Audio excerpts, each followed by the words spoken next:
Family Guy is full of dark jokes, but have you ever wondered which one is the darkest of them all? Well, buckle up, because in this video, we're diving straight into the deepest, most morally questionable pits of Quahog humor. Number 35, Brian travels back to the 80s, Season 5, Episode 18.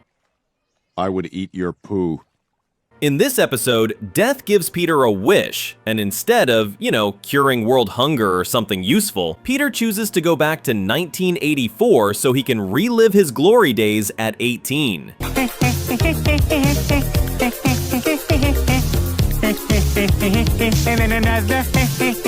At a bar, Cleveland introduces Peter to the gang, and Brian starts flirting with a woman, whose boyfriend isn't too thrilled about it. Have you seen Ghostbusters? Save your breath, geekwad. I'm here with my boyfriend. You mean that quintessentially 80s guy with his collar turned up all the way? Are you hitting on my girlfriend? What happens next is one of those jokes so dark, it's practically a blackout. I will kick your ass anytime, anywhere. Okay. How about top of the World Trade Center, morning of September 11th, 2001, 8 a.m.? I'll be there. You think I'll forget, but I won't. No wonder most TV channels cut this scene out faster than Peter cuts corners at work. Number 34, Peter and the 9/11 Knowledge, Season 6, Episode 6. Hey, look, Lois, the John McCain Experience.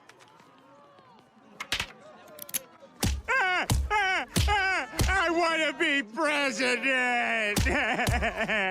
Brian accuses Peter of not even knowing what 9/11 was until 2004. Peter fires back, "Of course I know about 9/11," and then immediately proves he doesn't by saying, "Weren't those terrorist pilots women? Yeah, that happened." Peter, you didn't even know what 9/11 was until 2004. That's not true, Brian. I remember 9/11.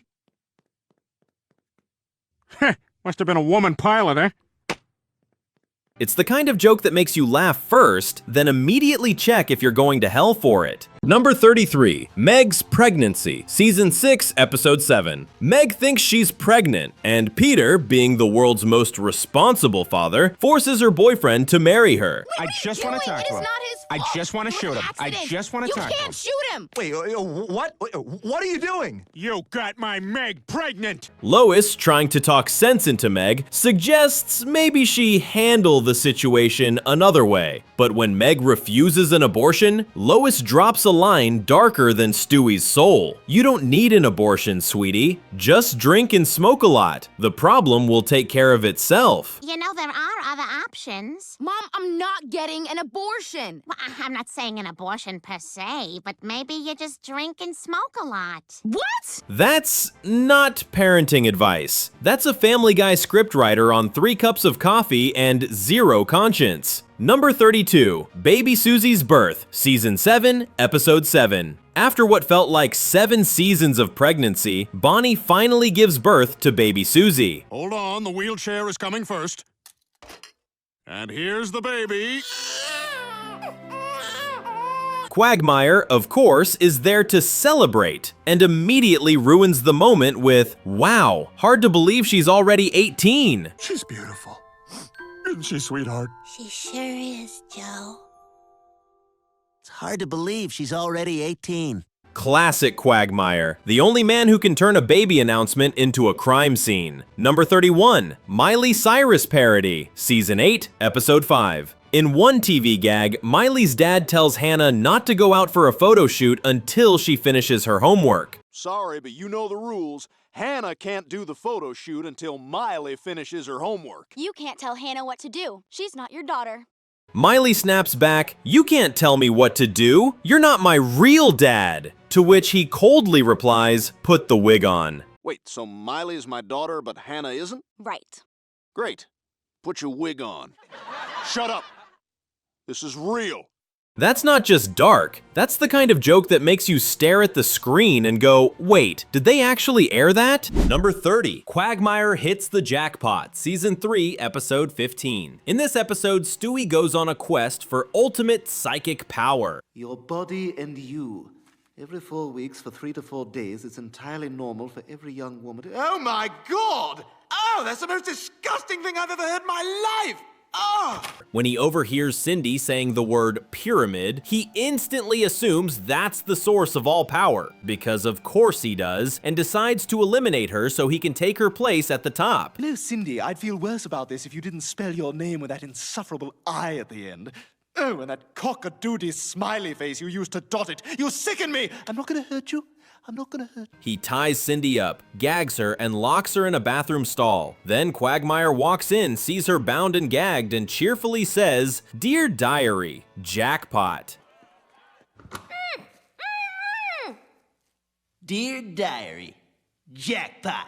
Which implies this man actually keeps a diary of his most disturbing discoveries. Yep, Quagmire's journal is probably classified as a war crime. Number 29, Stewie and Brian become Santa Claus. Season 9, Episode 7. Stewie and Brian find the real Santa, only to discover the poor guy is exhausted after years of non-stop toy deliveries. So naturally, they decide to help by taking over his job. Hey, Brian, look.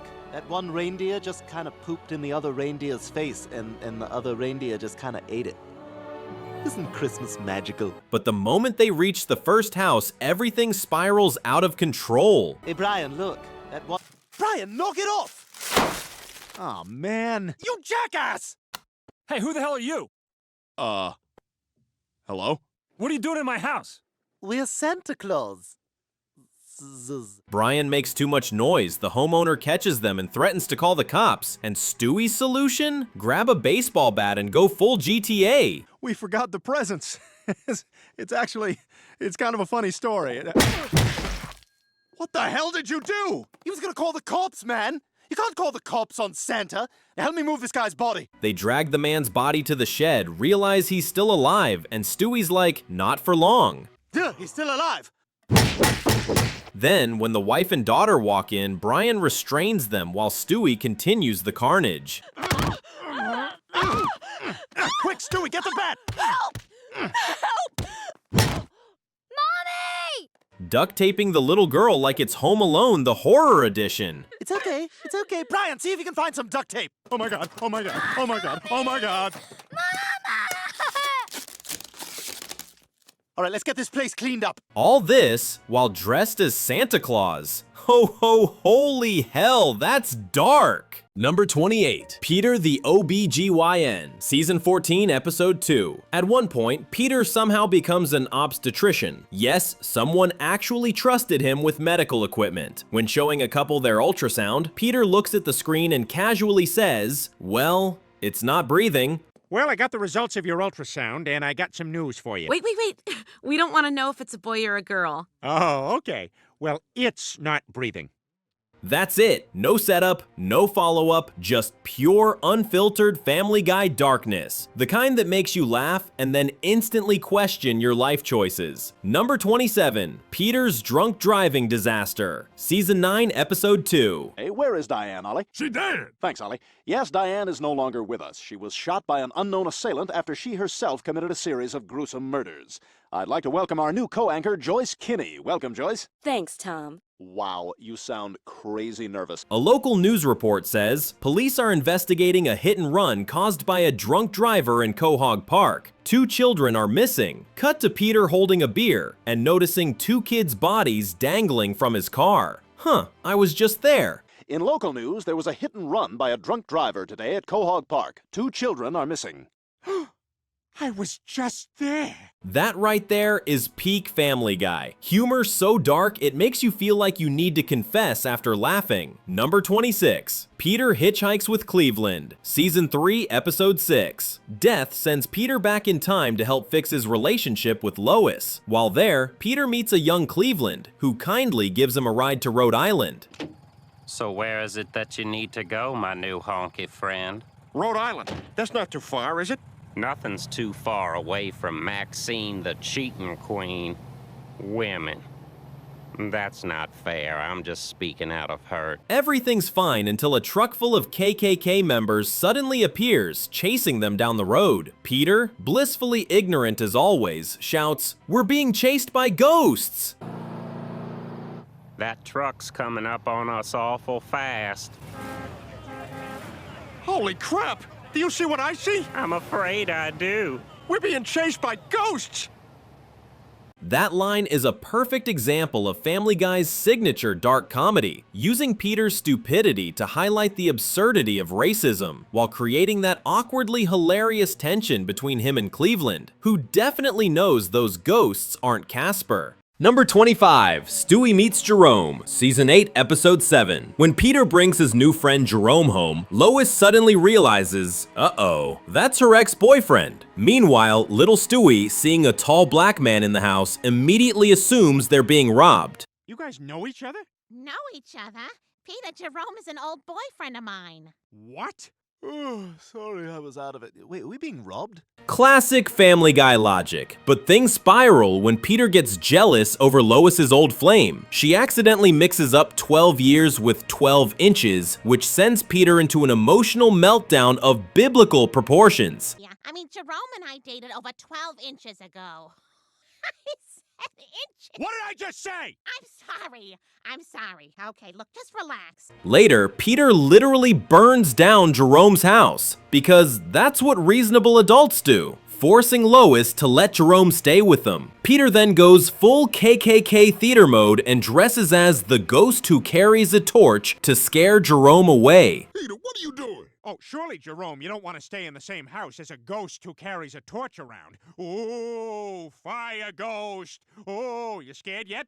Didn't know this place was haunted, did you? Let's just say this joke was so dark it probably came with its own burning cross. Number 24, Fat Spider-Man, Season 5, Episode 2. In this bizarre episode, Tom Tucker becomes Peter's stepdad. You want a kid's meal? No. Do you mean yes? Yes. Okay, one kid's meal. And what'll you have, honey? I'll have a fish sandwich and a Sanka. Oh, he's adorable. Say hi to the nice lady, Peter. Oh, he's shy. Peter's worried about his mom's new love life, but Tom promises to make her happier than the kids in that Amy Grant 3 Wishes show. One of those kids is dying of cancer, and Amy Grant tries to cheer him up by bringing in a fat guy dressed as Spider-Man, who gives the poor kid a $50 Sears gift card. What's your wish, Billy? Can you cure my cancer? No, but how about if Spider-Man gives you a $50 gift card to Sears?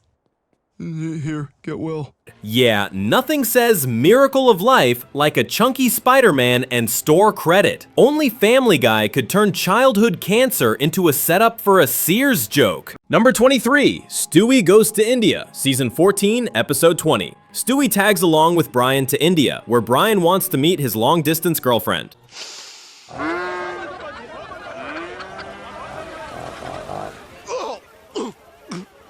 This is wonderful, isn't it, Brian? It's so tranquil, I'm tearing up. Come on, I think I see a cab with less than 9 people in it. On the way, Brian complains he's starving and says, "Man, I wish I had a big juicy steak right now." How dare you? To us, cows are sacred. That's right. You are disrespecting our entire culture. And why did Wes Anderson come here to make his worst movie? Everyone around him gasps, because of course, cows are sacred in India. Stewie, trying to calm things down, points at the red dots on the locals' foreheads and says something implying it's like a power button. Quick, hit the red buttons! Wow, that came in handy. Yeah. Now let's get out of here. Wieners look like. Yeah, no, let's get out of here. That's not just dark humor. That's Family Guy walking the thin line between satire and an international incident. Number 22, Peter hires 2 tutors, Season 9, Episode 17. When a weird flu outbreak hits Coag, Peter decides to homeschool his kids. This is what my class will be. This. Learn with me. Let's teach each other. Yay, learning! Chris, A. Meg, F. Since he's terrible at both math and driving, he hires 2 tutors, a black guy for math and an Asian guy for driving. Then he mutters to himself, "No way am I letting a black guy teach my kids math." I'm the math tutor. Really? No way. So that means you're the... Driver's ed instructor, yes. Well, I'll be a son of a gun. All right. Time to learn math from a black guy, I guess.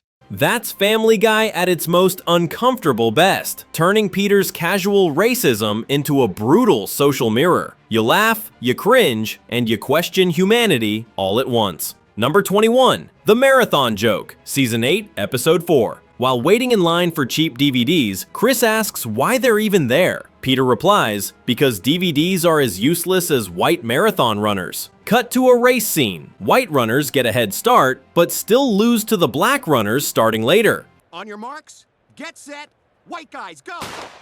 I have high hopes for this. I had a Cliff Bar before we started. Everybody else!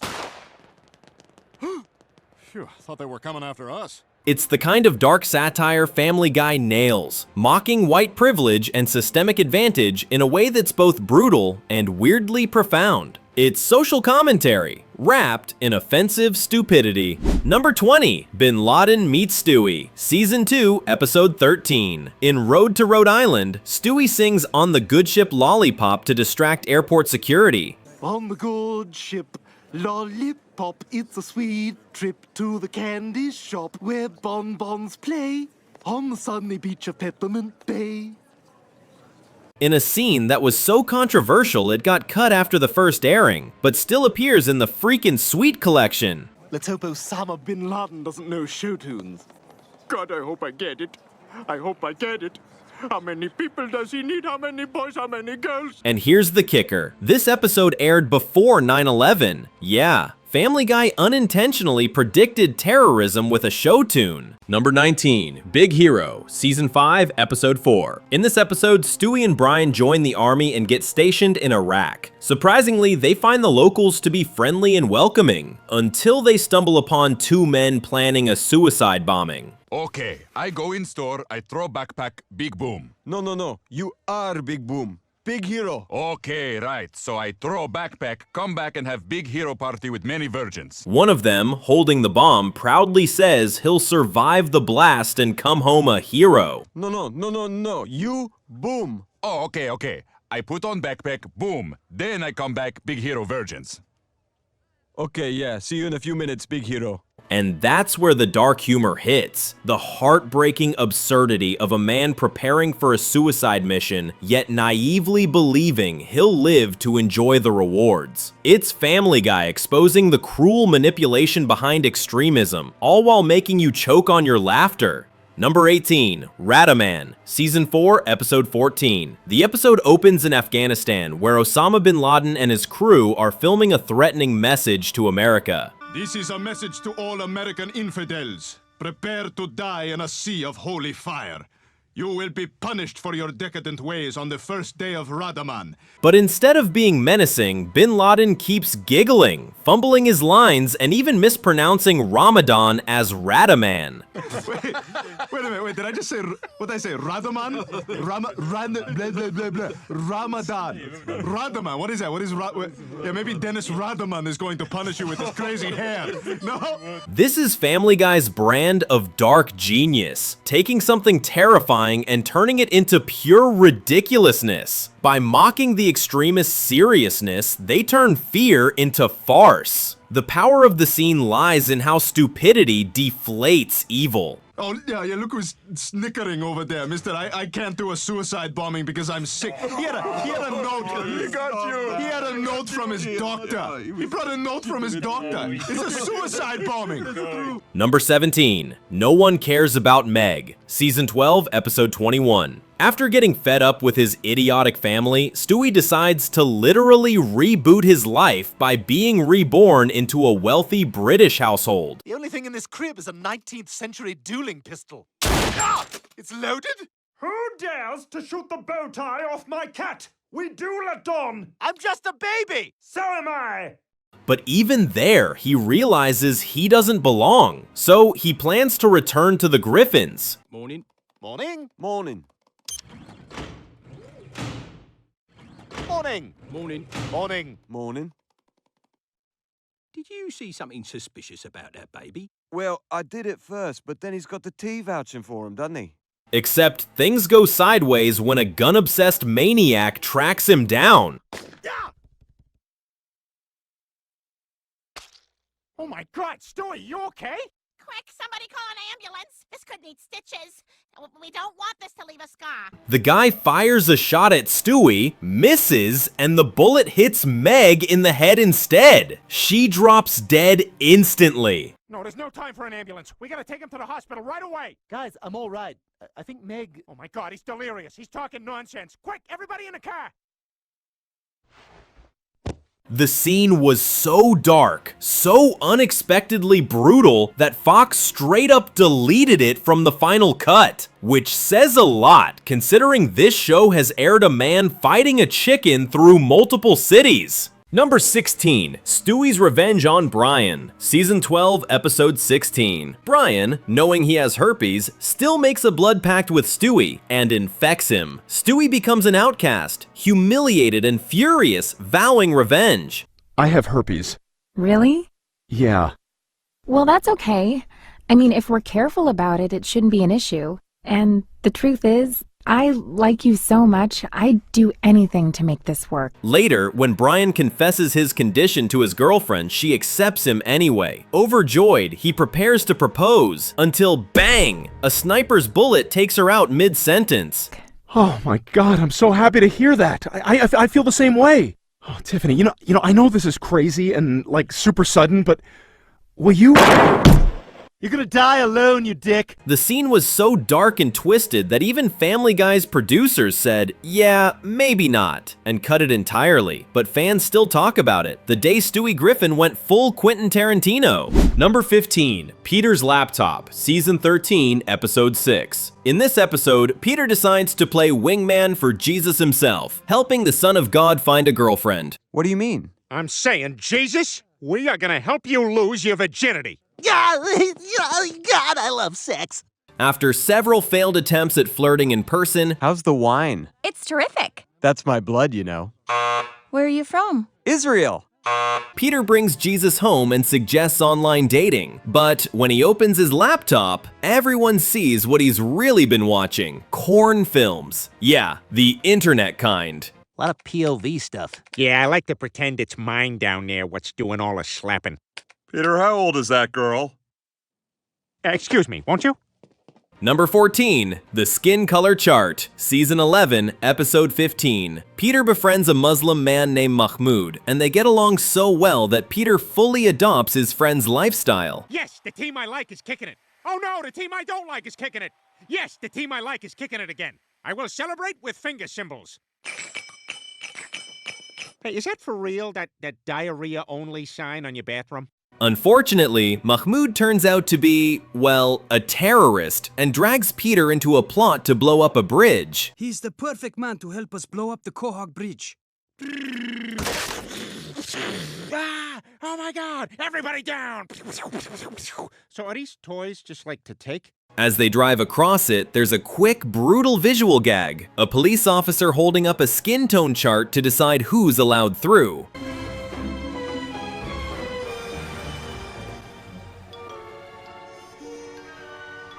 Okay, you're good to go.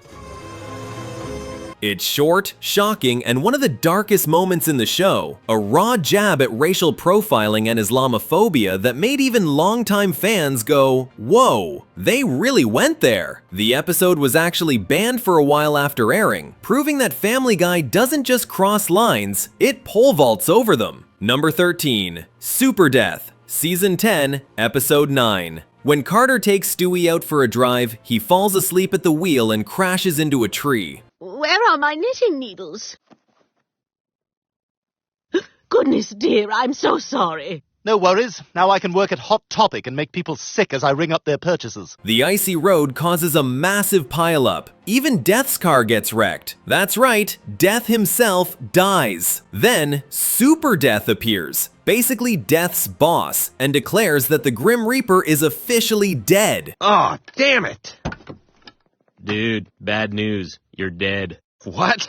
But I'm Death. Sorry, dude. Super Death. You're done. His reward? Instant reincarnation as a baby girl in China. And then she's immediately aborted. So, what now? I go to heaven? Nope. When a Death dies, he gets reincarnated. You're being reincarnated as a Chinese baby right now. Girl.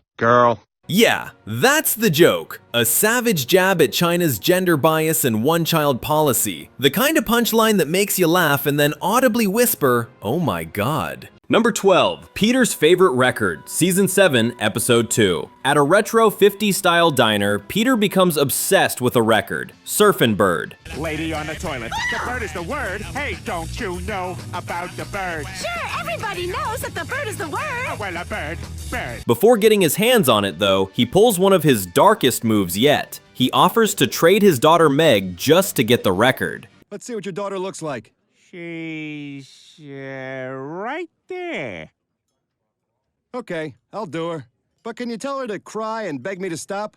I think that can be arranged. It's wrong, it's disgusting, and it's exactly the kind of unholy barter only Peter Griffin would think was reasonable. Who needs parenting when you've got Papa Oomau Mau, right? Number 11, Peter becomes a redneck. Season 5, Episode 6. After watching a redneck comedy tour, Peter decides that being a redneck totally fits his vibe. Cue the mullet, the beer belly, and the sudden drop in IQ. Oh boy, a fudgesicle!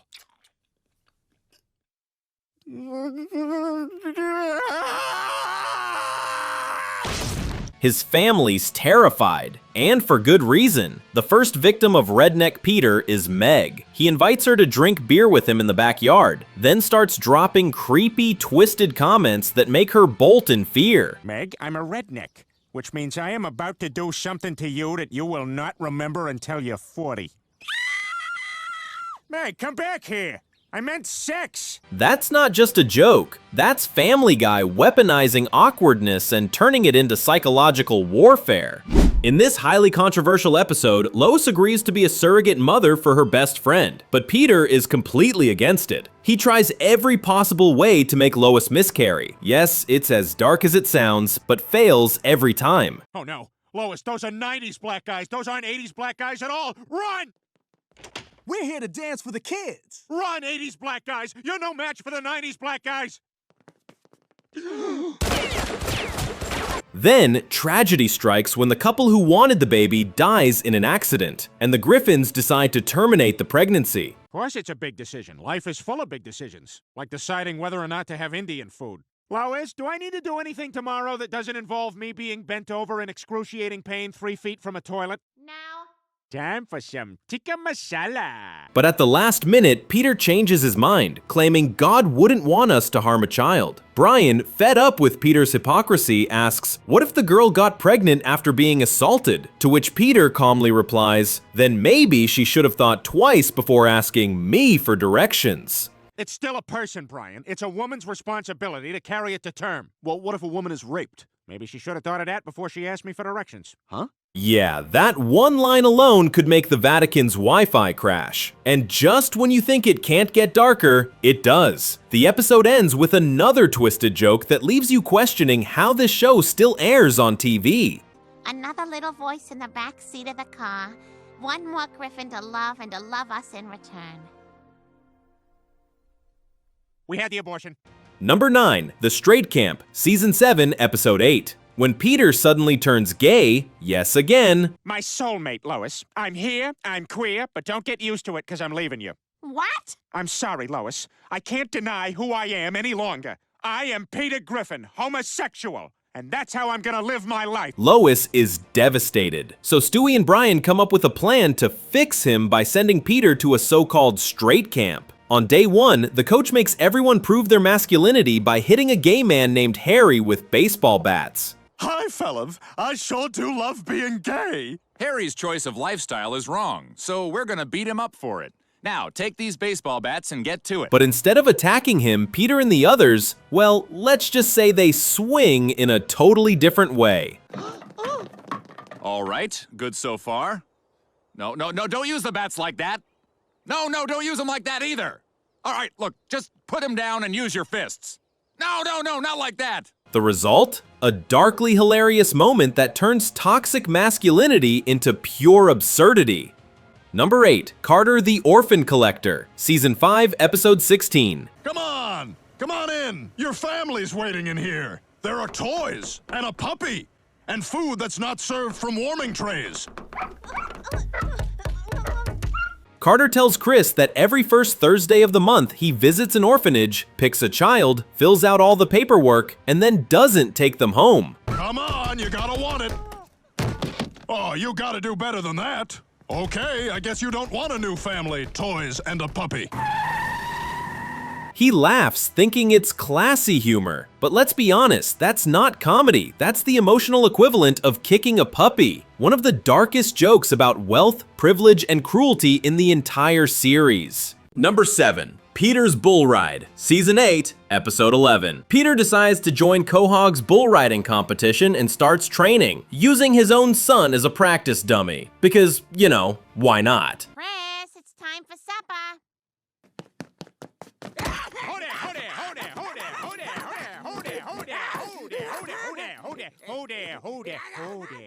At first, he's full of confidence, until the bull takes over and absolutely humiliates him in front of the crowd. You gonna find out. Where you going, fatty? We gonna have a party.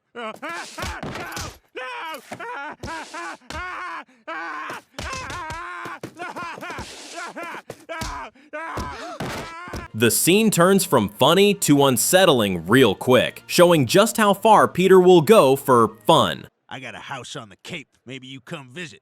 Maybe. Maybe you call a few days in advance to give me time to get the house clean. Okay. Maybe you bring a blazer so we can go to a wider range of restaurants. I'll bring a blazer. A perfect example of Family Guy's signature dark slapstick, equal parts hilarious and horrifying. Number 6. Aquaman, Season 7, Episode 4. When Peter accidentally pours gasoline into Stewie's baby bottle, Stewie snaps and calls him more useless than Aquaman. Aquaman, help! Hey, let her go.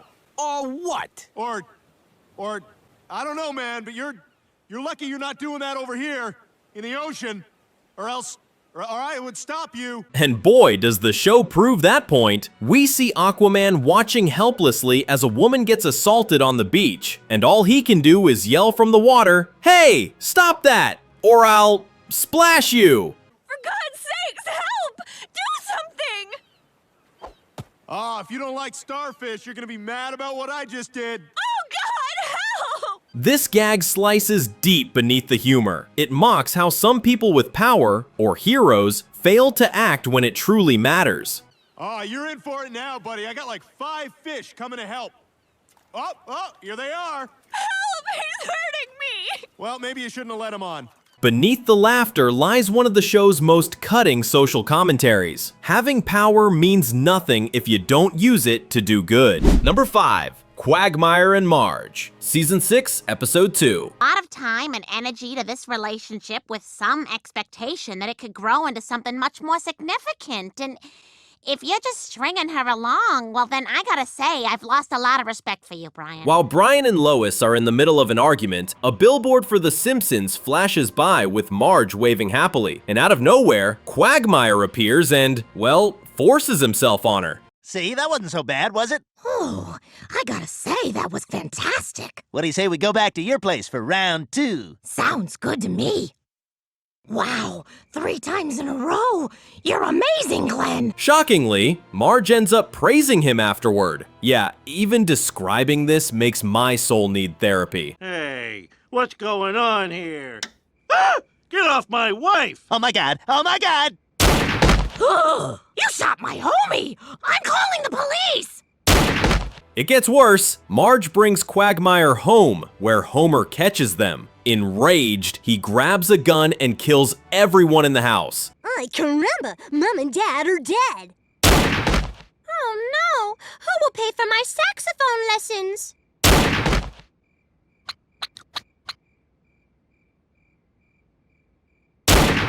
This is one of the darkest, most unsettling moments in Family Guy history. A grotesque parody that exposes how American media often turns trauma, infidelity, and violence into cheap laughs. It's not just black humor, it's a full-blown nightmare dressed as a sitcom. Number 4. Peter's Dark Secret, Season 17, Episode 18. When Lois drags Peter to see the flow, he's immediately bored to death. Lois explains that she couldn't leave him at home because she's terrified the kids might catch him watching forbidden content.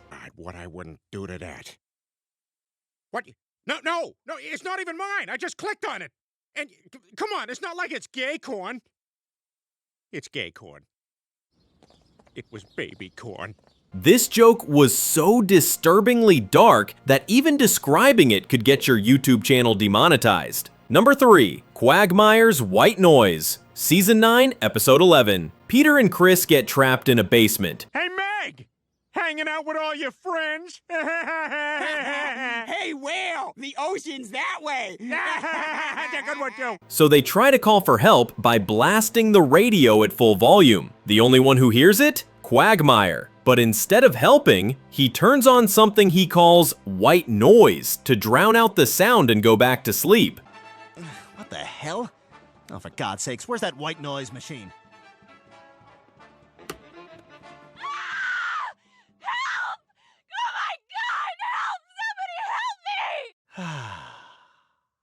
And if you're wondering why this ranks among the top 5 darkest jokes in the show, trust me, the kind of white noise he uses is not the relaxing rain sounds you find on Spotify. Number 2. Horton Hears Domestic Violence. Season 7, Episode 1. At the Quahog bookstore, Stewie finds a parody book titled Horton Hears Domestic Violence in the Apartment Next Door and Doesn't Call 911. Easy working all day?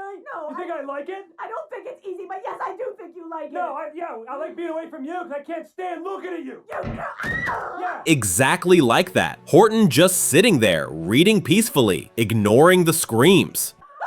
Dad, you think I want to do that? You think I want to hurt you? I don't want to hurt you. I'm sure there's two sides to this.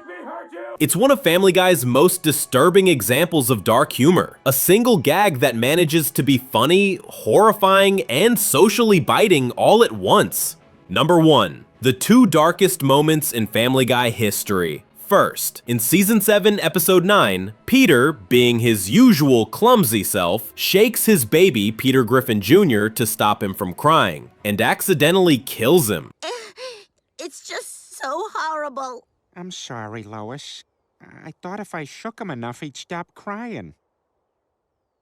I was kind of right. It's not played for shock, it's played for laughs. That's the kind of twisted territory only Family Guy dares to enter. Second, in Season 19, Episode 8, Stewie and Brian go to destroy the Pawtucket Pat statue. Before they begin, Stewie goes to the bathroom, and someone inside gives him a piece of candy. The horrifying implication? Stewie has just been abused, yet he doesn't even realize it. I got a lollipop! That's great, bud.